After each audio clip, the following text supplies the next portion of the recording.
بارہا آپ کے سامنے یہ بات رکھی کہ ارشد شریف کی شہادت کے بعد اگر کسی شخص کی جان کو خطرہ ہے تو وہ اینکر عمران ریاض خان ہیں۔ بسم اللہ الرحمن الرحیم، السلام علیکم۔ اپنے فیس بک اور یوٹیوب چینل کے ساتھ میں ہوں رزین حیدر مزاران۔ سب سے پہلے آپ کو اپنے اس چینل پہ خوش آمدید کہوں گا۔ ناظرین، اینکر عمران ریاض خان کے گھر پر ایک بار پھر حملہ ہوا ہے۔ یہ اس پچھلے اگر 10 دن کا آپ دیکھیں جو ٹائم ڈیوریشن تھا،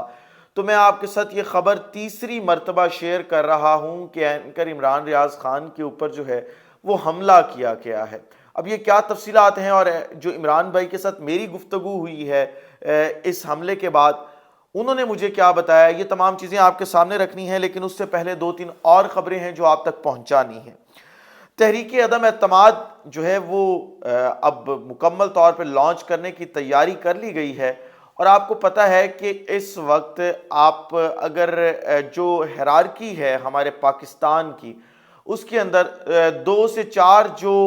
بڑے عہدے ہیں ان کو اگر دیکھیں گے تو آپ کو پتہ چلے گا کہ ان میں سے ایک عہدہ ایسا تھا جس پہ طاقتوروں کا اپنا ہی ایک شخص بیٹھا تھا، اور وہ شخص کون تھا؟ وہ صادق سنجرانی تھے۔ آپ کے سامنے ہے کہ کئی دفعہ تحریک عدم اعتماد صادق سنجرانی کے خلاف آئی، لیکن وہ تحریک عدم اعتماد کامیاب نہ ہو سکی، کیونکہ جن طاقتور شخصیات کا آشرواد جو تھا وہ صادق سنجرانی پہ تھا، وہ کبھی بھی نہیں چاہتے تھے کہ صادق سنجرانی اس عہدے سے الگ ہوں۔ لیکن اب جو ہے وہ انہی طاقتور شخصیات کے ایک اور قاصد نے، جس نے پچھلے دنوں عمران خان کے خلاف ایک پریس کانفرنس کی تھی، اس نے تحریک عدم اعتماد کا بگل بجا دیا ہے۔ یہ تحریک عدم اعتماد ایک شخص کے خلاف نہیں ہے، 2 شخصیات کے خلاف ہے، ایک صادق سنجرانی کے خلاف، دوسرا شہباز شریف کے خلاف۔ آپ کو یہ بتانے کی کوشش کی جا رہی ہے کہ صحافیوں کی جانب سے صرف صادق سنجرانی جو ہے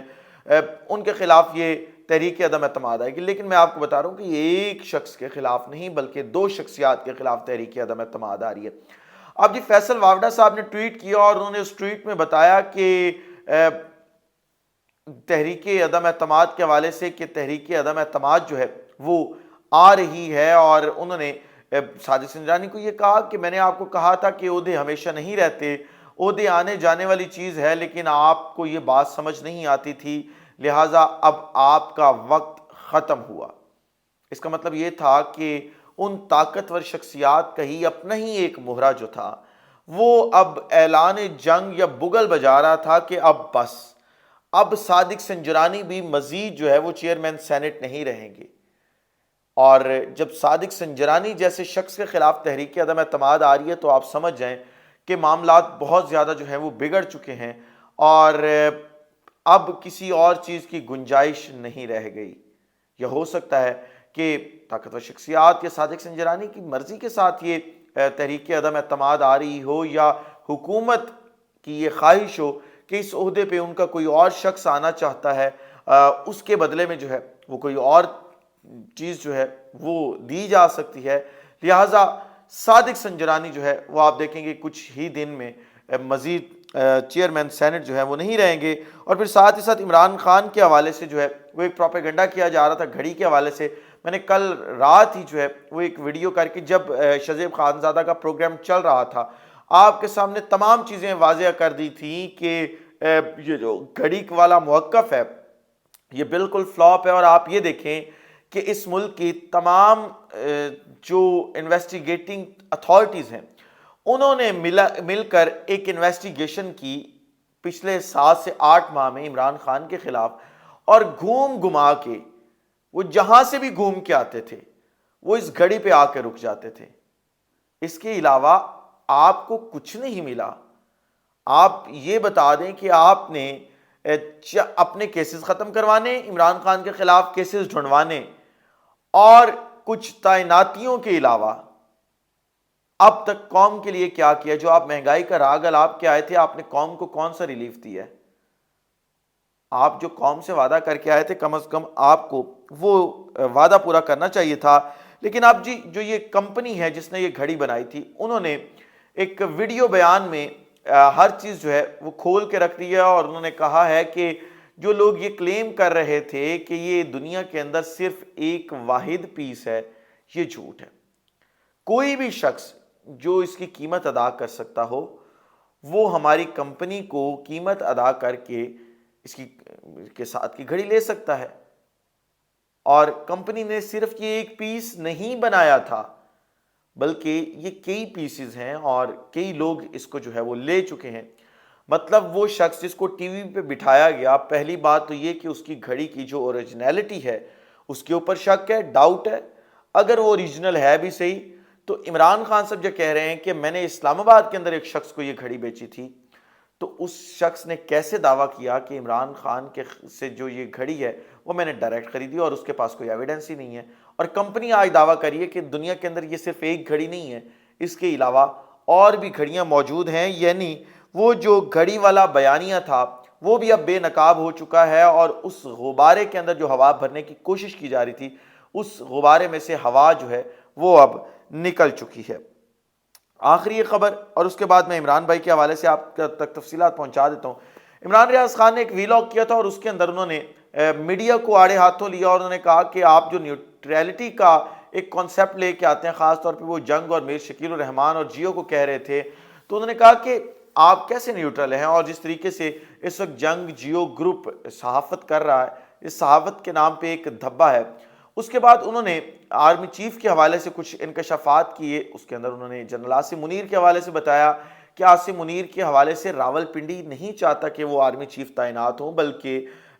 حکومت چاہتی ہے، اور خاص طور پہ ایک شخصیت مریم نواز چاہتی ہیں کہ عاصم منیر جو ہیں وہ اگلے آرمی چیف تعینات ہوں، اور اس کے لیے جو ہے وہ امینڈمنٹ کرنے کی بھی کوشش کی جا رہی ہے جو سورسز نے بتایا عمران بھائی کو، لیکن اس کے اندر کسی بھی قسم کی جو ہے وہ کوئی تصدیق ابھی تک نہیں ہوئی، اور جو اس کے ریلیٹڈ ادارہ ہے وہ کہہ رہا ہے جی ایسی کوئی بات نہیں ہے، اور عاصم منیر اگلے آرمی چیف نہیں ہوں گے بلکہ ساحر شمشاد ہوں گے، جو سینیورٹی کے اندر 29 نومبر کو جو ہے وہ سب سے سینئر ہوں گے۔ تو انہوں نے اس ویلاگ کے اندر یہ بتا دیا کہ اب آرمی چیف کس کی مرضی کا جو ہے وہ آنے والا ہے اور وہ کس کا فیورٹ ہوگا۔ آخری خبر لے لیجیے عمران ریاض خان کے حوالے سے۔ یہ ویڈیو میں تقریباً 3 بجے ریکارڈ کر رہا ہوں اور 1 بجے کے قریب جو ہے وہ عمران بھائی کے حوالے سے خبر موصول ہوئی۔ ایک دوست نے فون کر کے بتایا کہ عمران بھائی کے گھر پہ دوبارہ جو ہے وہ حملہ ہوا ہے اور ان کے گھر کی جو سیکیورٹی ہے اسے بریچ کرنے کی کوشش کی گئی ہے۔ میرا خود بھی رابطہ ہوا، انہوں نے اس خبر کی تصدیق کی، جس کے بعد انہوں نے ٹویٹ بھی کر دیا اور انہوں نے بتایا کہ کسی شخص نے یا کوئی گروہ ہے، انہوں نے میرے گھر کی ایک بار پھر سیکیورٹی بریچ کرنے کی کوشش کی ہے اور ان کا جو سیکیورٹی سسٹم ہے اسے ہیک کرنے کی کوشش کی ہے، لیکن ان کا سیکیورٹی سسٹم ہیک نہیں ہو سکا۔ اور عمران بھائی کے جو ان کے تھاٹس ہیں اس حوالے سے، وہ یہ سمجھتے ہیں کہ ان پر مسلسل حملے کی کوشش کی جا رہی ہے، اور سیکیورٹی سسٹم بریچ کرنے کا مقصد یا اس کو ہیک کرنے کا مقصد جو تھا وہ یہی تھا کہ ان کے اوپر جو ہے وہ حملہ کیا جائے، اور وہاں پہ کیونکہ سی سی ٹی ویز کا اور وائرز کا، اگر آپ نے کہیں پہ ان کے گھر کی فوٹیج دیکھی ہو یا کہیں یوٹیوب پہ ان کے گھر کی تصویریں دیکھی ہوں یا ویڈیو دیکھی ہو، تو ان کے گھر کے ارد گرد باڑ بھی لگی ہوئی ہے اور وہ بڑا انہوں نے زبردست قسم کا سیکیورٹی سسٹم لگوایا ہے۔ اب ان کے سیکیورٹی سسٹم کے اندر کوئی ویکنس نہیں تھی، یا ان کو جسے کہتے ہیں کہ جسے اللہ رکھے اسے کون چکھے والی بات جو ہے وہ پوری ہو رہی ہے کہ ان کا سیکیورٹی سسٹم وہ ہیک نہیں کر سکے یا بریچ نہیں کر سکے، تو اس وجہ سے جو ہے وہ ان کو الارم بجنے شروع ہو گئے اور انہیں پتہ چل گیا کہ کوئی شخص جو ہے وہ اس کے ساتھ مسلسل جو ہے وہ چھیڑ چھاڑ کر رہا ہے۔ البتہ کوشش جن لوگوں نے یہ سیکیورٹی سسٹم ہیک کرنے کی تھی ان کی یہی تھی کہ وہ کسی طریقے سے اندر گھر تک پہنچ جائیں، کہ اس چیز کا تو میں بھی گواہ ہوں کہ مسلسل وہاں اوپر ڈرونز بھی اڑائے جاتے ہیں، سارا کچھ۔ کچھ عرصہ پہلے جب میں ان کے گھر پہ بیٹھا تھا باہر لان میں، تو ہم نے خود دیکھا کہ وہاں اوپر سے اچانک سے ڈرون اڑا کے اور انہیں جو ہے مسلسل پریشرائز کرنے کی کوشش کی جاتی تھی۔ تو اب جو بھی ہیں لوگ جو اس وقت عمران ریاض خان کو نقصان پہنچانا چاہتے ہیں، ان کا نام، ان کی آئیڈینٹیفیکیشن، جو کچھ بھی ہے وہ عمران بھائی بہتر بتا سکتے ہیں، لیکن رات کے جو ہے وہ عمران بھائی کے گھر پہ حملہ کرنے کی ایک بار پھر جو ہے وہ ناکام کوشش کی گئی ہے۔ ایسے لوگ سے مجھے اجازت دیجیے، اپنا خیال رکھیے، اپنے ارد گرد کے لوگوں کا خیال رکھیے، وطن عزیز پاکستان کا خیال رکھیے۔ اس وطن عزیز پاکستان کو اور آپ تمام لوگوں کا اللہ حامی و ناصر ہو۔ پاکستان زندہ باد۔